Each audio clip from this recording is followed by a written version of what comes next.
एक बूढ़े पिता की दर्द भरी कहानी। Sad story. एक गांव में एक आदमी रहता था जो बहुत बूढ़ा हो चुका था, जिस वजह से उसे कम दिखाई देता था और बहुत कमज़ोर हो गया था। इसलिए अपनी बची खुची ज़िंदगी अपने बेटे के साथ बिता सके, इसलिए वह शहर में रह रहे अपने बेटे के घर रहने चला गया। बेटा एक शहर में छोटे मकान में रहता था।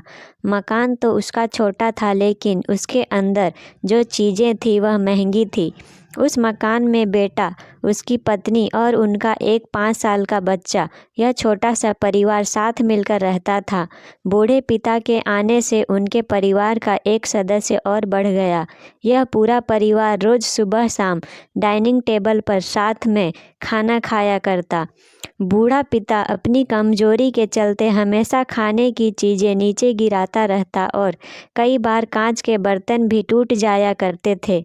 कुछ दिनों तक तो बहू और बेटे ने यह सब सहन किया, लेकिन बाद में वे दोनों बूढ़े की ऐसी हरकतों से चिढ़ने लगे।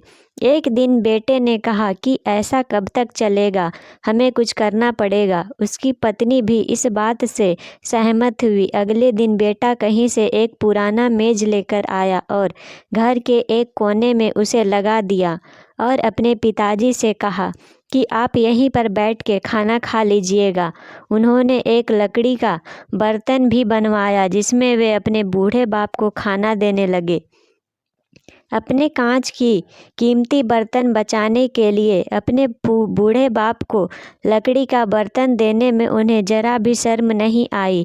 अब खाने का समय जब जब होता तो बूढ़ा बाप एक कोने में बैठकर खाता और बाकी का परिवार डाइनिंग टेबल पर खाना खाया करता। डाइनिंग टेबल पर बैठे बैठे दोनों पति पत्नी कभी कभी अपने बूढ़े बाप की तरफ देख लिया करते।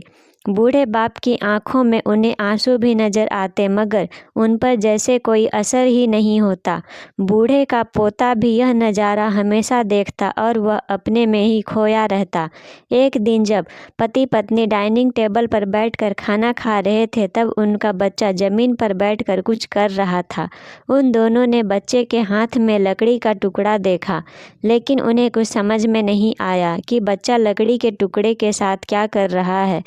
जब बच्चे के पिता ने उसे पूछा कि बेटा आओ खाना खा लो, तुम नीचे बैठकर क्या कर रहे हो, तब बच्चे ने भोलेपन से कहा, अरे पापा, मैं आप दोनों के लिए लकड़ी का बर्तन बना रहा हूँ ताकि जब आप बूढ़े हो जाओ तो मैं इनमें खाना दे सकूँ। अपने नादान बेटे द्वारा दी गई यह सहज बात दोनों के दिल में तीर की तरह उतर गई। दोनों एक दूसरे का चेहरा निहारने लगे। बिना कुछ कहे ही दोनों की आंखों में पानी आ गया और उन्हें अपने भविष्य की किताब अपने आंखों के सामने खुलती हुई नजर आई। उन्हें समझने में ज़्यादा देर नहीं लगी कि अब उन्हें आगे क्या करना पड़ेगा। अगले दिन कमरे के कोने से वह पुराना मेज हट गया और अब बूढ़ा पिता और बाकी का परिवार साथ में मिलकर फिर से खाना खाने लगे। बूढ़े की कमजोरी की वजह से हो रही गलतियां भी अब किसी को नहीं चिढ़ाती थी। दोस्तों, यह कहानी हमें बताती है कि हर वह पत्ता जो आज हरा है वह कल सूखेगा और डाली से नीचे भी गिरेगा। इसलिए हमें अपने बड़े बूढ़ों का हमेशा ख्याल रखना चाहिए और हमें हमारे माता पिता और बुजुर्गों के साथ वैसा ही व्यवहार करना चाहिए जैसा हम चाहते हैं कि हमारे बूढ़े होने के बाद हमारे बच्चे हमारे साथ करें।